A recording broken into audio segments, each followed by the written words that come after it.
All right, time to talk Packers with our colleague Matt Schneidman of The Athletic. He, of course, hosts the Matt Schneidman Show every night at 6 o'clock right here, and he'll be at the Buffalo Wild Wings final football feast of the regular season in Racine. He is brought to you by Miller Lite, by Orthopedic Associates of Wisconsin, There's a Difference, and by Rogers Behavioral Health. Good morning, Mr. Schneidman. How are you? I'm good. How are you? I'll be part of the football feast. I don't believe I'm going to be there physically, though.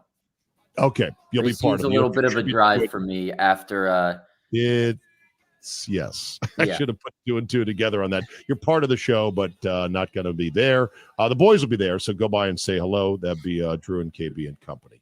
So I want to start with a conspiracy theory that Butchie has thrown into the mix here. Yeah, we got to get to the bottom.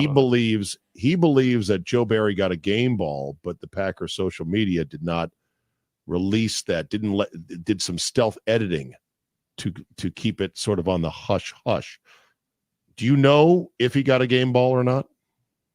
No, I mean, if the Packers social media account was worried about backlash from fans, they wouldn't be tweeting out all these vote for this guy for the Pro Bowl when we're 6-8 and coming off terrible losses. I don't think they would have hidden that footage. You think Joe Barry got a game ball? No. Are you just bored? Why is that a conspiracy this morning? It's like the most. I don't think So I'm you don't- bored. I saw him with a football in one hand. Butchie saw him with a football. Does that connote? Does the locker room rah-rah Schneidman? When did you see him with a football in his hand? In the videos I was watching. Like the post game, the post game rah-rah locker room. When LaFleur was handing out balls, let's give it up to Bo Melton. Joe Barry had a ball. That's what Butchie says he saw. I did not see that. You know what? Maybe he did. Who knows? I do not know. He called a great game. The players loved the game. He should have got a game ball. He did call a great game. He did. You don't coach a game ball. Coaches get game balls all the time. All the time. That doesn't make sense. When has that happened this season before? With the Packers? Yeah. You said it happens all the time. I don't know about the Packers, but I know that other teams have given coaches game balls all the time. I've seen that before. Yeah, I don't know if it happens with the Packers, and I don't know if they would hide all the other coaches too. My point is, could you be right? Sure, it's possible, but I don't know why they would hide a lot of times. Just we will file it under the cold case. Cold case. No way, we're getting to the bottom of this. Case. And if he got a game ball, I'm happy for him. He should have. He called a good game. Let's get to Jair. What did you make of Jair's comments after returning to the locker room and talking about his suspension? Yeah, he seemed like a completely different guy. I didn't expect him to come in with the sunglasses and the wrestling belts and the chains and the big hat in his first post-suspension interview, but he seemed quite remorseful. And, he's always so eccentric when he talks. There was none of that yesterday. He took ownership for what happened before the coin toss, said he needs to improve his communication. I thought it was interesting. He said he's comfortable talking to his teammates, but not comfortable talking to other people in the building. And he said he needs to work on that. And he said that's part of the reason why there was a lack of communication in the week leading up to the coin toss. So maybe, he talked to his teammates about, I'm going to be a captain, but I don't know, it didn't feel comfortable. And I'm not excusing what he did. He needs to be able to do that. And he admitted as much. But for as much as, we've made a stink about what's gone on off the field, and rightfully so, because he needs to change. Mm-hmm. They need all-pro Jair Alexander this week because they haven't gotten that version of him when he's been healthy enough to play this season. And there are a lot of people, not a lot of people, but too many people. One is too many saying, oh, well, Valentine and Ballantyne have played well, which they have. We got to give them their credit. They should start over Jair. No, stop.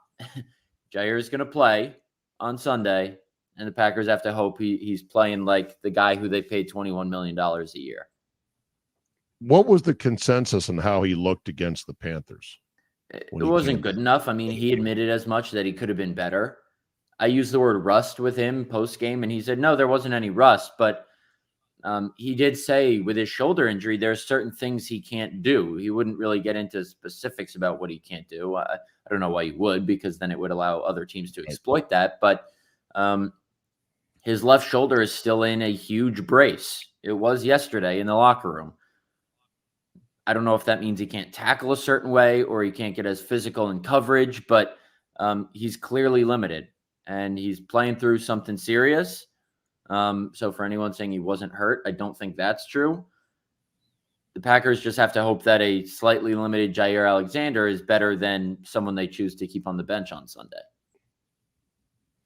When you look at this team and some of the areas that they've had struggles with running the football now, overall, like Justin Fields is a running back more or less. I mean, he throws it, don't get me wrong, but like what are some of the biggest challenges that this defense has? Yeah, I would say something we saw exposed against the Giants, and that's when the pass rush doesn't get home, preventing a quarterback from escaping the pocket. There was one small play from the Vikings game where Jaron Hall evades pressure, gets out to the right, looks like he's about to take off, but Rashawn Gary, who's, not great against the run and not great containing quarterbacks when they take off, kind of spun off his block and got out to the edge. Didn't sack him, didn't hit him, but forced him into a throwaway. I believe it was third down. They need to look. Justin Fields is going to get his. They're going to call some design runs for him. They need to keep him in the pocket as much as possible. And by in the pocket, I mean not past the line of scrimmage. If he scrambles out, don't let him take off downfield. That's the key to winning this game. I think this is going to be a really close game. The Bears have been playing some really good football. Granted, it's not against the best teams in the same span that the Packers have beaten, the Chiefs, the Lions. But I think the Bears are going to be a tougher out than they have been in recent years. All right, do the Packers win? I think so, yeah. I think I said 27-21 earlier in the week.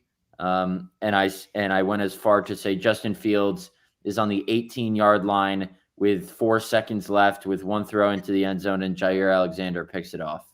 Maybe that's just me trying to manifest the storyline with Jair coming back, but I think the Packers do win. I don't know if I buy into, they've learned from last year. They learned from this winning in last year. Every year is so different. Last year doesn't matter. Jordan Love said it yesterday that they don't need it as motivation. They care enough to make the playoffs. I just don't know how the Packers lose a winning game against a division rival 2 years in a row.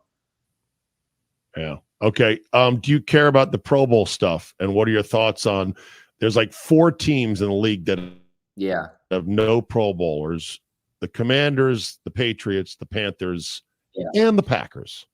What are your thoughts on that? I don't care. It's silly how much stock is put into, I guess, the fan voting. Like Rashawn Gary was, and I don't think he deserves to be a Pro Bowler, but Rashawn Gary was number 10 on the second to last fan voting installment for Pro Bowl players. And on the final installment released yesterday, Oren Burks was number 10. I just thought that was funny. Oren Burks, huh? Oren Burks. Listen, it's a nice honor, and for some guys it matters because they have incentives in their contract to make the Pro Bowl. So there's a financial reason for them to be disappointed if they don't make it. But I did think it was not funny, but interesting that the 4 teams without Pro Bowlers are the teams with the current top 3 picks in the draft and a team that can make the playoffs with a win. I know. Well, I think the voting is stupid. The whole process is jacked up beyond repair, but I think it is a bit of a badge of honor that they're there in that category with, so many bad teams, and yet they're playing for a playoff spot. So good for them on that. Okay, Mr.